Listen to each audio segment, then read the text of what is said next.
Скучно, скучно. Вау, куда ты собралась, Ксюш?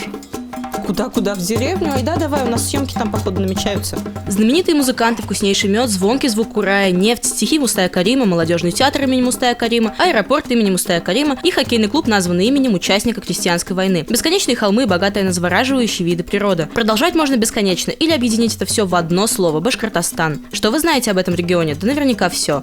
А как насчет того, чтобы взглянуть на край Курая другим взглядом иностранца? К Hello Star это шоу, ведущими которого становятся иностранные студенты Башгу. Мы не будем просто ходить по достопримечательностям, разве что совсем немного, а окунемся в жизнь колоритного региона с головой. Хотите с нами? Добро пожаловать! Welcome, Рахим Этигес. Наши ведущие. Ксения, журналист, в детстве так артистично рассказывала стихотворение «Вот моя деревня, вот мой дом родной», что оно стало ее коронным номером на встречах с родственниками. Мехражиддин, студент Башгу, приехал в Уфу из Таджикистана, интересуется башкирской культурой, потому что она схожа с культурой родной страны. Календарная зима уже закончилась, но пока природа позволяет нам сделать такие замечательные зимние снимки, мы решили выехать снова далеко за пределы Уфы и оказались в селе Саид-Баба. Сегодняшние ведущие я, Ксения Зинова. И я гость Машрабзуда Мехражиддин. Я сегодня первый раз в башкирском село. Сегодня мы посмотрим гостеприимство и ремесла. Поехали!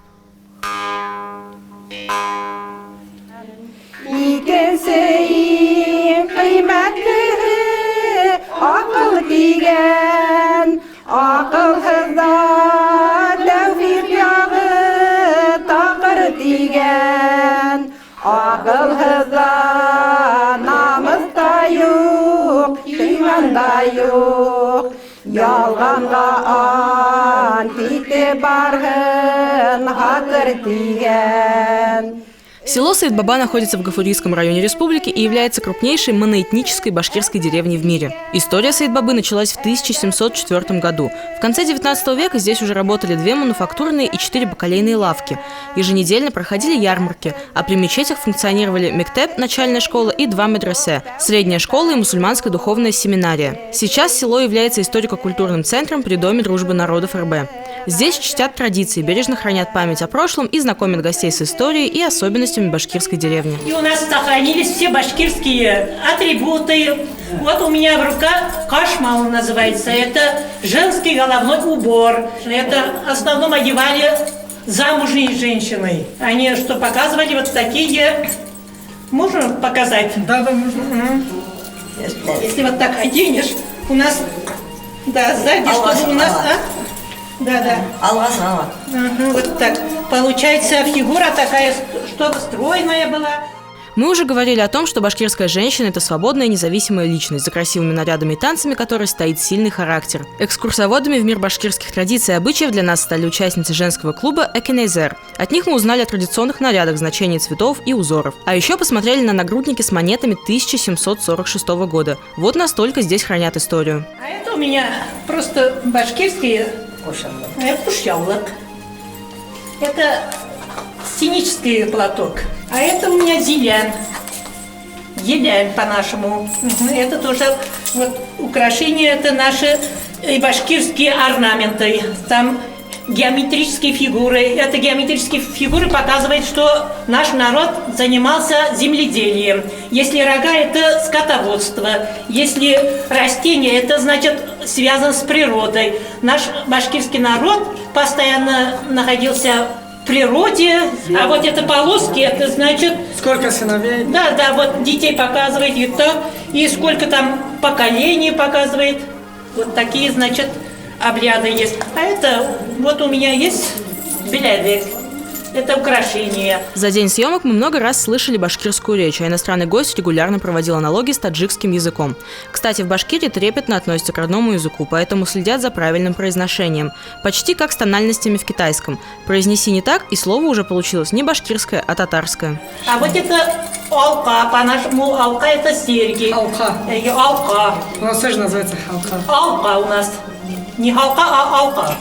И вот так. Вот это у нас называется хасите, перевяз. Конечно, вот это носили только очень богатые люди. И золото. Там все есть. Не то, что золото там. Это монеты продавались? Раньше вот это старинные монеты. Да. Показывает, что этот человек очень зажиточный, хорошо живет. В Доме культуры Саид-Бабы есть краеведческий музей, экспонаты в котором все еще пригодны для использования. Например, прялка. На первый взгляд кажется, что все просто – сядь да тяни шерсть, поглядывая в окно. А на деле пальцы устают уже за пару минут, а материал требует сосредоточенности. Это ручная мельница. На этой мельнице делали муку, пшеница или что такое. Надо чистить, жарить нужно. И потом через мельницу надо вот так крутить, и получается мука. Из муки делает курмас по-нашему или талкан. Очень хорошее, сытное башкирские национальные блюда. Из ручной мельницы делается мука. Добавляем зерно. И потом получается мука, получается, да. Муку это иляк. Иляк. Ага, вот так делаем. У нас тоже так называется. Да. А вот потом чистая мука получается. И потом оттуда можно делать и печенье, и хлеб, и курмас. Что хочешь. Кстати, наш иностранец рассказал о хлебе, который пекут только весной, от чего он имеет особенный вкус. И удивился, что урожай в Башкирии собирают только один раз в году, осенью. Вот такую муку можно делать и на ступе. Бана киле. Килені надо тюгелер. Вот показывайте вот так. Ага. И это тоже очень кропотливое дело. И мында получается такая же мука. Что еще особенно интересно в деревне, так это праздники. Согласитесь, они имеют особый колорит в отличие от городских. В Саид-Бабе устраивают праздники родословные, сабантуй, грачиную кашу и кукушкин чай. Праздник меда и, конечно, традиционные мусульманские праздники. Особенно встречаете какой праздник? Савантуй. Сабантуй? Ага. Ураза байрам. Это, конечно, это мусульмане. Курбан байрам, Ураза байрам, Мавлид байрам. Мне надо в Ураза байрам и Курбан байрам приходить в деревню, потому что в деревне почти все отмечают, абсолютно все. Да. В каждом доме заходишь, суру почитаешь и покушаешь, как у нас в Таджикистане. Отдельное место в культуре башкирского народа занимает религия. Есть легенда, что на горе возле села находится святое место, которое нельзя найти просто по желанию. Оно само открывается тому, кому это действительно нужно. Наш мечеть – это первый мечеть у нас в районе, который построили это из Акбейкташ. У нас вот есть гора, оттуда природный материал. И белая гора называется Акбейк. С этой горы камни привозили, и вот с камня и построили вот наш мечеть.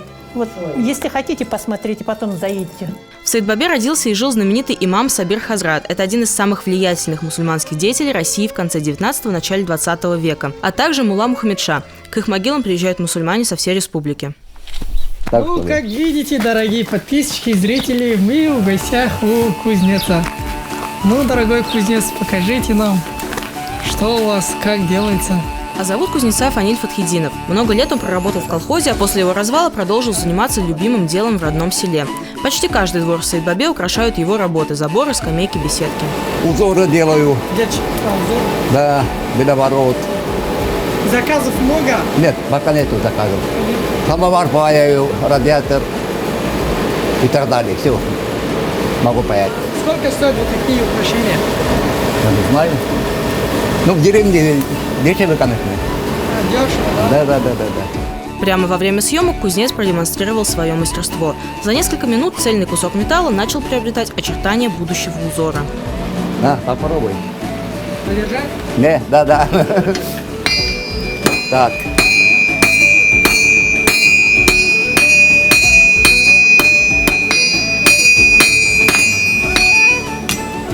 Вот так можно сгибать.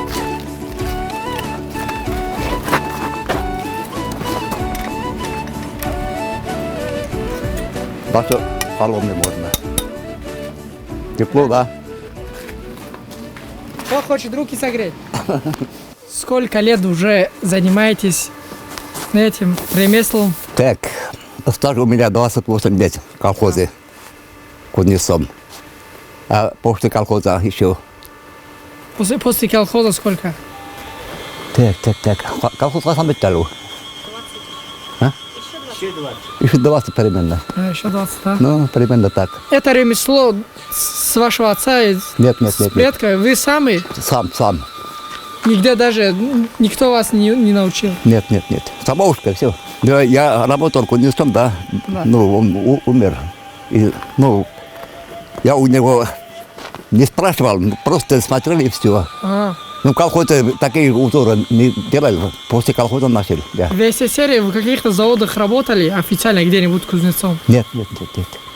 Я, когда был молодым, топор не смог тащить, не умер сперва. Ну, потом научился. Тима, ешь радость. Меня обрезала корова, и мне кажется, я преисполнила в своем познании. И ты его оставила без ответа, да? А вот такая вот я городская. Съемки съемками, а работа в деревне не останавливается ни на минуту. После разговора на камеру Фаниль Фатхидинов занялся хозяйством. А пока мы знакомились с местными обитателями, в доме уже накрыли стол. Ой, можно мне буквально чуть-чуть пару? Нет. Нельзя, да?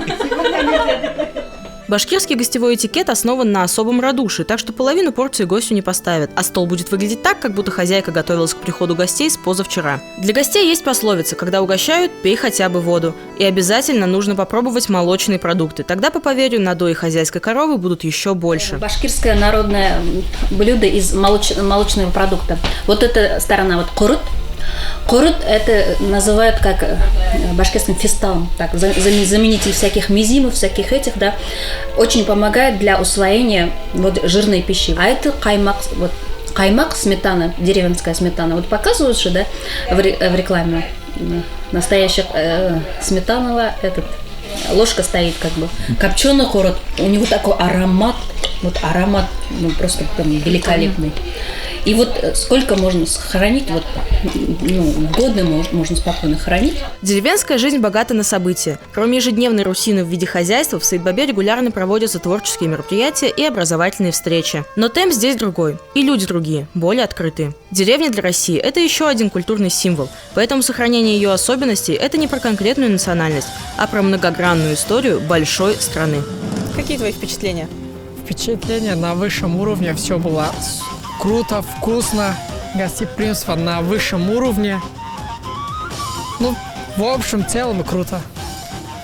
Надеемся, что вам понравился этот выпуск. До новых встреч!